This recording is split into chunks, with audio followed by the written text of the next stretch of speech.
Iran और Israel के बीच का तनाव एक बार फिर जंग में बदलने के आसार बन गए। इजरायल की खुफिया एजेंसी मोसाद ने ऐलान कर दिया कि वो ईरान को परमाणु शक्ति नहीं बनने देंगे और ईरान की हर चाल की उन्हें पहले से खबर है। एक तरह से मोसाद ने ईरान को सीधी चेतावनी दे दी कि वो किसी भी तरह ईरान के हाथ में परमाणु बम आने नहीं देंगे। जवाब देने में ईरान भी पीछे नहीं रहा। ईरान ने पलटवार करते हुए कह दिया कि वो अपने दुश्मनों से निपटने में पूरी तरह सक्षम है। ईरान की तरफ से चेतावनी दी गई कि वो मोसाद को उसके किए की सजा देगा। इस बीच इजरायल कूटनीतिक दांव चलता हुआ भी दिखा। इजरायल की तरफ से कहा गया कि ईरान केवल इजरायल के लिए खतरा नहीं है, बल्कि ईरान अपने पड़ोसियों के लिए भी बड़ा खतरा है। इजरायल की तरफ से दावा किया गया कि अमेरिका के साथ मिलकर वो ईरान से निपटने की रणनीति बना चुका है। मतलब कि ईरान को जंग के लिए उकसाने वाली सीधी सीधी धमकी। उधर पंजाब के लुधियाना से हैरान कर देने वाला एक वीडियो सामने आया। वहां कुछ लोगों ने चोरी के 2 आरोपियों की बेरहमी से पिटाई कर दी, जिसका वीडियो सोशल मीडिया पर वायरल हो गया, जिसमें कुछ लोग उन दोनों की जमकर पिटाई करते नजर आए। इस घटना का जो वीडियो सामने आया उसमें दोनों आरोपी उन लोगों से छोड़ देने के लिए मिन्नत करते रहे, लेकिन उन लोगों ने उनकी एक न सुनी और दोनों पर डंडों की बरसात करते रहे, जिससे वो दोनों जमीन पर गिर गए। फिर भी वो लोग उन दोनों की पिटाई करते रहे। इसके बाद पिटाई कर रहे लोगों ने उन आरोपियों को धमकाया और उनसे कपड़े उतारने के लिए कहा, जिससे वो दोनों डर गए और उन्होंने अपने कपड़े उतार दिए। इसके बाद वहां मौजूद भीड़ ने उन दोनों को सड़क पर दौड़ा दिया, तब जाकर उन्हें छोड़ा गया, जिसके बाद वो दोनों बिना कपड़ों के वहां से भाग गए।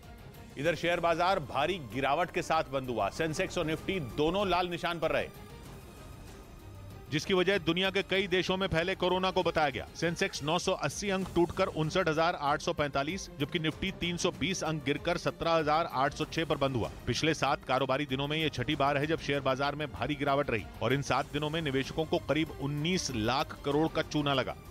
Breaking news, Videocon loan fraud case से जुड़ी सीबीआई ने आईसीआईसीआई बैंक की पूर्व एमडी और सीईओ चंदा कोचर को गिरफ्तार कर लिया है। उनके पति दीपक कोचर को भी गिरफ्तार कर लिया गया है। लोन फ्रॉड के मामले में दोनों की गिरफ्तारी हुई है। आरोप है कि बैंक की अधिकारी रहते हुए उन्होंने लोन देने में गड़बड़ी की थी।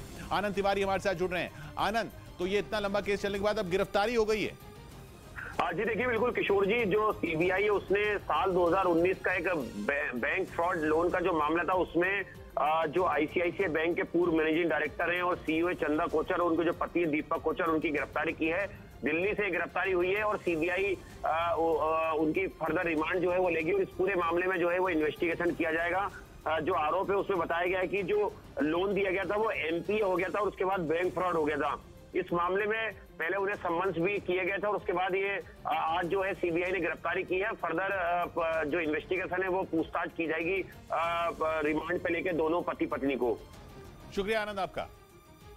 इस बीच तेलंगाना में कांग्रेस के नेताओं की आपसी खींचतान ने बैठे बिठाए बीजेपी को मुद्दा थमा दिया। कांग्रेस की आपसी खींचतान को खत्म करने के लिए ही दिग्विजय सिंह को हैदराबाद भेजा गया था, लेकिन उनके सामने ही कांग्रेस के 2 धड़े आपस में भिड़ गए, जबकि उसी वक्त मीडिया के कैमरे भी वहां मौजूद थे।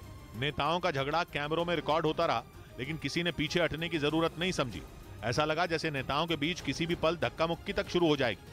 ऐसा तब हुआ जब दिग्विजय सिंह कांग्रेस के आपसी झगड़े को खत्म करने के लिए हैदराबाद पहुंचे थे।